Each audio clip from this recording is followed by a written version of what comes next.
Um, when the Russians invaded from the north, they quickly captured Chernobyl, the site of the 1987 nuclear accident.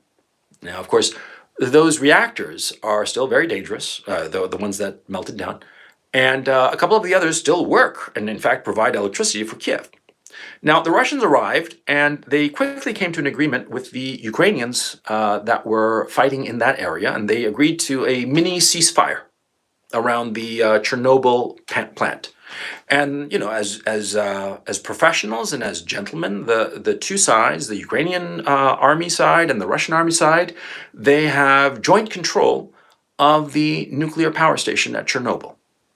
And there's video floating around of the officers of both sides, supervising the operation. And they've come to a modus vivendi, which is, of course, the most sensible thing, because, of course, the Russians have their political aims. The Russian army has its political aims of capturing Ukraine. The Ukrainian army has its aim of preventing that capture. But for the greater good, for the greater security of all people, of course, they're not going to go to war over the Chernobyl power plant. Of course not. They're not going to create the conditions of some accident happening, some military accident happening, and God knows what occurring to innocent people, millions of innocent people. No, they acted as sensible, decent people, and they have come to an arrangement, and all good. The Russians captured the Zaporozhye nuclear power plant, and at 2 a.m. Friday morning, local time, all of a sudden, a squad of Ukrainians, but it's not clear if they were regular army or if they were paramilitary or Azov battalion or some other of these crazy-ass goon squad people in the Zelensky regime. Well, they showed up with some RPGs. That's rocket-propelled grenades. And they started firing those rocket-propelled grenades from the Zaporozhye power station, deliberately trying to draw Russian fire against them. Why?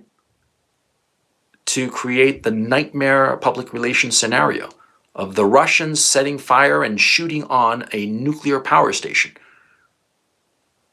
Immediately when this happened, Zelensky went out with a statement saying that he denounced it, that the Russians were going to explode the power station, and the whole of Europe was going to go up in flames because of the crazy Russians. The crazy Russians did this. And it had nothing to do with the crazy Russians, and it had everything to do with Zelensky provocateurs. That's the truth. I'm going to say something else too that a lot of people are going to be upset about in Ukraine. They're going to be very upset about, but I'm going to say it. There was a rocket attack a few days ago, 3 days ago, that fell on an administrative building in the middle of Kharkov. Okay, actually not too far from where I live, about a kilometer away, a little over, about a mile away, perhaps 2 kilometers. 2 kilometers. Let's put it at that. Close, right?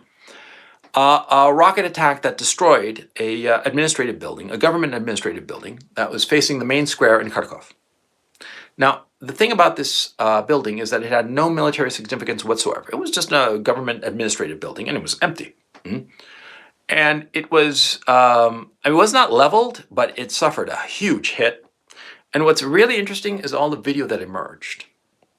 It was perfectly composed.